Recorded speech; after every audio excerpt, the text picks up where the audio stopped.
देखिए, संदेश और ध्येय बिल्कुल स्पष्ट है कि हम सब लोगों को, चाहे हमारे नेता हों, अधिकारी हों, कर्मचारी हों अथवा सामान्य समाज हो, जीवन मूल्यों के ऊपर आगे बढ़ करके उनको सबको अपना व्यवहार करना चाहिए।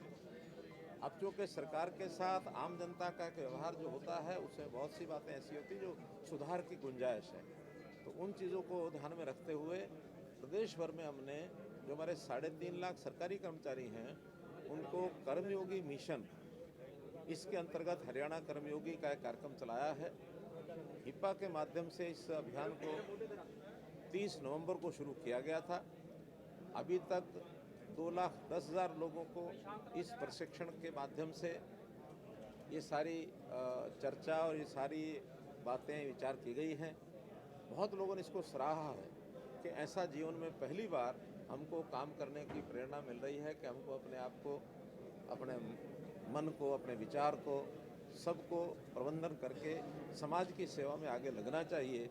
एक बड़ा विषय है कर्मचारियों के जीवन में एक परिवर्तन लाने का, उसका एक कार्यक्रम चल रहा है। आज जो हमारे IAS, IPS, HCS, HPS, IFS ऐसे लगभग 200 लोगों का ये प्रशिक्षण कार्यक्रम यहाँ था। सौभाग्य से आज सुधांशु जी महाराज का भी हमें मार्गदर्शन मिला है। इसी प्रकार से अन्य समाज में ऐसे अच्छे प्रवचन और अच्छी शिक्षा देने वाले जितने भी महानुभाव हैं उनका हम सहयोग भी लेते हैं, और बहुत बड़ी संख्या में जो ट्रेनर हैं उन ट्रेनर्स के प्रशिक्षण में बड़े बड़े जो हमारे इंस्पायरिंग ऐसे लोग हैं उनका मार्गदर्शन को मिलता है। तो एक अच्छी जीवन पद्धति अपनाएं सब लोग, इस प्रकार का ये प्रशिक्षण का कार्यक्रम था।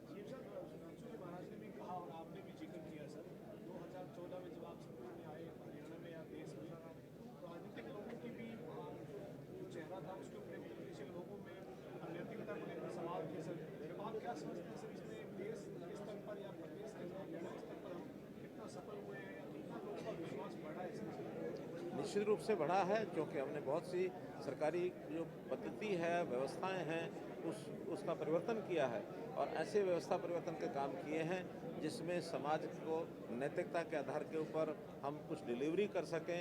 और जैसे ट्रांसपेरेंसी हमारे सारे सिस्टम में हमने बहुत उसका ध्यान रखा है।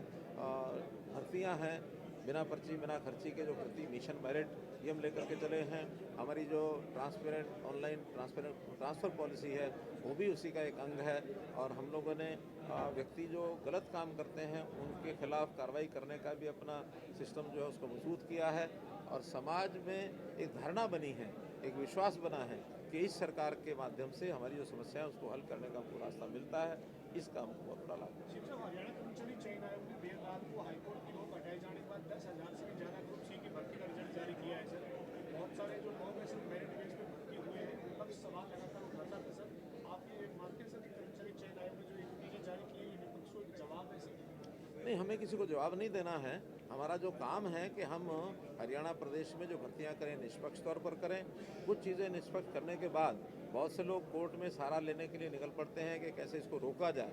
उनके रोकने के कारण से भर्ती रोको गैंग भी मैंने उनका एक नाम लिया था, लेकिन कोर्ट ने हमारा सहयोग किया है कि उसके अंदर जिन लोगों ने शिकायतें की हुई हैं केवल उतने 17 लोग हैं, उनकी सीटों को रिजर्व करके बाकी सबका परिणाम घोषित करने के लिए हमको कल एक मिल गया था एक अधिकार।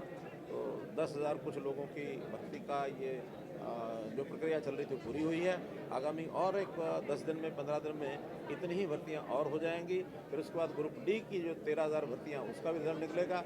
ये 60,000 भर्तियां पाइपलाइन में हैं और आने वाले समय में बहुत जल्दी ये 60,000 की 60,000 सब रिजल्ट निकाल दिए जाएंगे।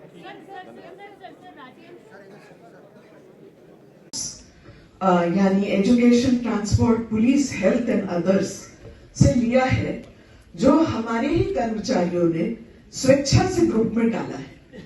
आइए देखते हैं कि फील्ड में इस प्रोग्राम का क्या इम्पैक्ट